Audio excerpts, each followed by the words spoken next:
देते हैं उसकी डिस्कशन आपको अपना ही वास्ता है, ठीक है ना, कि यार उसकी डिस्कशन ज़रूर लिया करें, ठीक है। नेक्स्ट क्वेश्चन, ये दो सवाल हैं, अगर आप लोगों के पास ये सवाल हैं तो देख लीजिएगा। ये क्वेश्चन है जनाब, इसमें ये वाली फोर्स और ये वाली फोर्स एक दूसरे को कैंसिल कर रही हैं, ठीक है, क्योंकि ये एंटी क्लॉकवाइज टॉर्क प्रोड्यूस कराएगी और ये क्लॉकवाइज। अब ये दोनों फोर्सेज ने एक दूसरे को कर दिया कैंसिल, ये सिचुएशन बन गई, दो फोर्सेज ने कर दिया कैंसिल। अब ये एक फोर्स ये रह गई है और एक फोर्स ये रह गई है, इन दो के दरमियान डिस्टेंस है 2, मतलब ये जितना भी डायमीटर, अगर ये 2 डायमीटर है और ये फोर्स है 20, तो आपको पता है कपल की वजह से टॉर्क होगा 20 × 2 दैट इज 40, ठीक है। So answer is 40 newton metre. Next question है, ये क्वेश्चन मैंने हाँ चले करवा देता हूँ। 100 × 15 इज इक्वल टू 20 × F 75, ठीक है। और ये नेक्स्ट क्वेश्चन है, ये मैंने करवाया हुआ है already. 2 projectile A and be thrown with same speed but at an angle of 40 and 50, दोनों का सम इंशाल्लाह होगा 90। तो ऐसे दो एंगल जिनका सम 90 हो उन पे रेंज एक जैसी होती है। The horizontal range of A will be equal to that of B. ये क्वेश्चन 13 नेक्स्ट क्वेश्चन है, ये बड़ा ही आसान सवाल है।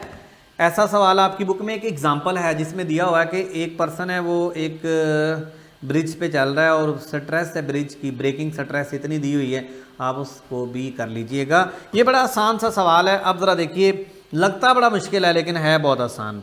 अब ज़रा देखें है क्या। Uniform beam of roof structure has a weight of 180 Newton, ये उसका अपना 180 न्यूटन वेट है। It is supported in 2 places X and Y, यानी एक Y है और एक X है, यहाँ 2 जगह पे सपोर्ट है, ठीक है ना। A distance of 3 metre apart a load is placed, ये 3 मीटर दूर जो है वो एक लोड को रख दिया गया है, ठीक है। अच्छा जी, नेक्स्ट है,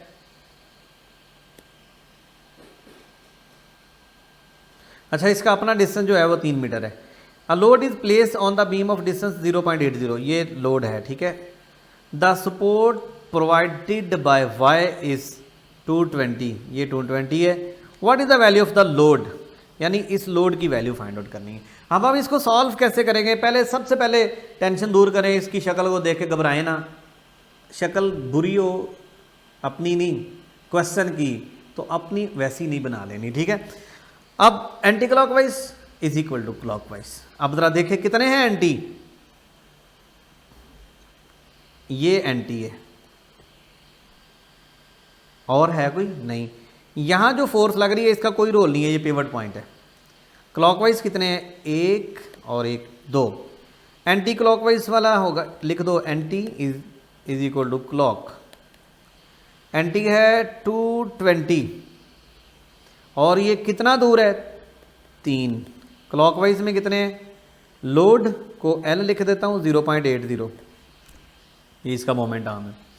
180 का मोमेंट आर्म है 1.5, टोटल 3 है तो ये कितना है 1.5 प्लस 180 इंटू 1.5।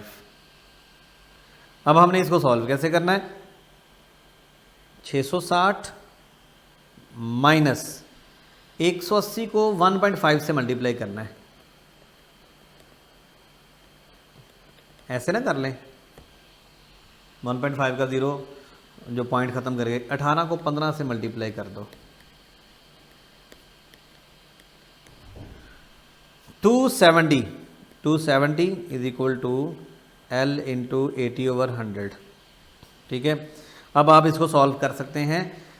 ये क्वेश्चन किसी स्टूडेंट ने मुझे भेजा था। अब इस क्वेश्चन में ये पूछा गया है m में एरर बताओ।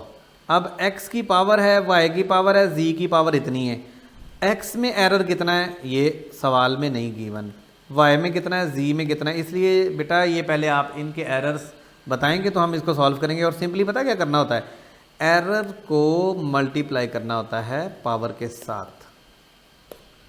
नेक्स्ट ये वाला क्वेश्चन तो हम कर चुके हैं, ये आपके साथ शेयर भी कर चुका हूँ ऑलरेडी। ये momentum is increase 20%, kinetic energy में इंक्रीज फाइंड करने के लिए पूछा गया है। तो मोमेंटम इज़ इंक्रीज बाय 20%। इसका जवाब मैंने लास्ट टाइम भी दिया था, फिर एक बार सुन लें, इसको शॉर्टकट वे से ध्यान में रखें। Kinetic energy is equal to momentum का square over 2m। Kinetic energy is equal to p square over 2m। अगर मोमेंटम में इंक्रीज आ जाता है तो मोमेंटम फाइनल मोमेंटम है initial momentum plus 20% of initial momentum, you will get 1.2p। ये तो समझ गए हो ना, यानी मोमेंटम में इंक्रीज आया यानी कितना 20%। अभी आगे मत सोचिए, इतना क्लियर है कि मोमेंटम इंक्रीज हुआ 20%, तो इनिशियल मोमेंटम में 20% इसका ऐड हो गया, यानी फाइनल मोमेंटम हो गया 1.2p। ठीक है, अब काइनेटिक एनर्जी में चेंज बतानी है। काइनेटिक एनर्जी का फार्मूला है p स्केयर ओवर 2m। अब p स्केयर है, मोमेंटम का ये स्केयर आना, यानी मोमेंटम फाइनल मोमेंटम है। काइनेटिक एनर्जी जब भी फाइंड करेंगे तो मोमेंटम का स्केयर लेना पड़ेगा। तो जब हम लेते हैं ना 1.2p का स्केयर, ये है हमारे पास फाइनल काइनेटिक एनर्जी, क्योंकि काइनेटिक एनर्जी में मोमेंटम का स्केयर आना है, माइनस इनिशियल काइनेटिक एनर्जी उसकी कितनी है p का स्केयर। ठीक है ना, तो यू विल गेट 0.44। दोनों में p स्केयर तो आना ही है ना। अच्छा, उसको छोड़ दें। अब इस ये डिफरेंस आया 0.4। आइंदा के बाद आपने ऐसे सवालों को शॉर्ट वे से पता कैसे सॉल्व करना है। फाइनल मोमेंटम ये है 1.2 का स्केयर माइनस 1, 0.44 और 44%। सपोज मैं कहता हूँ जनाब के मोमेंटम में इंक्रीज आ गया 10%। अब ज़रा देखना, ये पीछे 20 था ना, अब मैं कहता हूँ 10% आ गया, तो फाइनल मोमेंटम आएगा इनिशियल मोमेंटम प्लस 10%, यानी ये आ जाएगा 1.1 pi।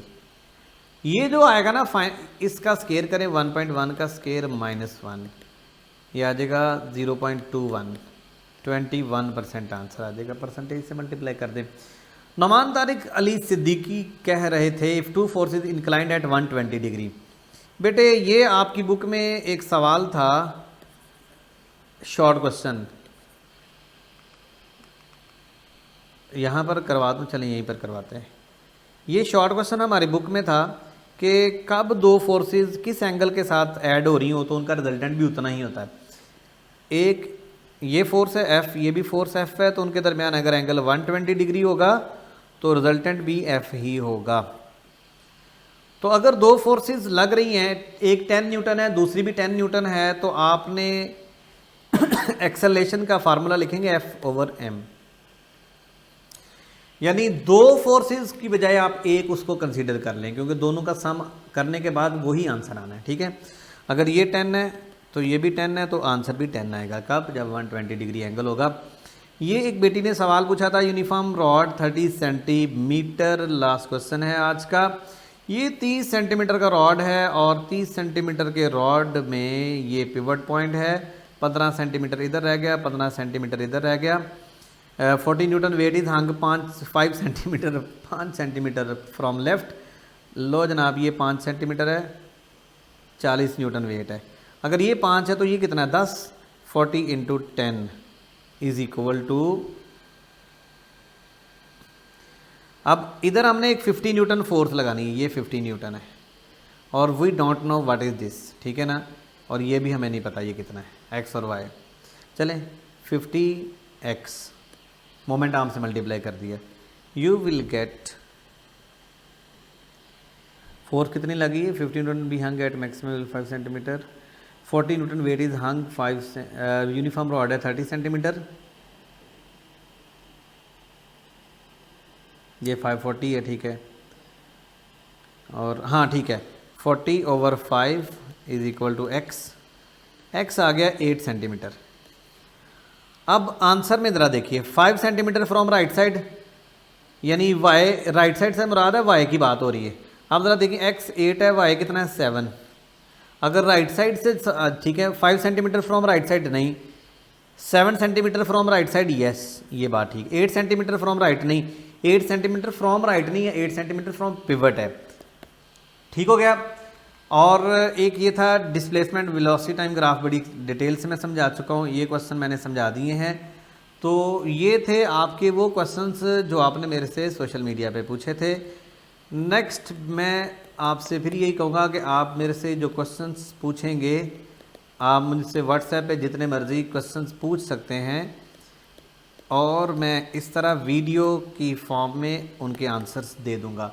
वो वाले क्वेश्चंस सारे नहीं, वो वाले क्वेश्चंस जो सॉल्व करने वाले होंगे, ठीक है ना, जिनको सॉल्व करना पड़ेगा, वो वाले वीडियो की शक्ल में आपको दे दिए जाएंगे। अदरवाइज़ जो क्वेश्चन आप मेरे से पूछते हैं, अगर तो वो सिंपल कॉन्सेप्ट है तो मैं वॉइस नोट में लिख के आपको आंसर दे दूंगा, लेकिन जो सॉल्व करने वाले होंगे उनके लिए सब्र करना होगा। थैंक यू, अल्लाह हाफिज़।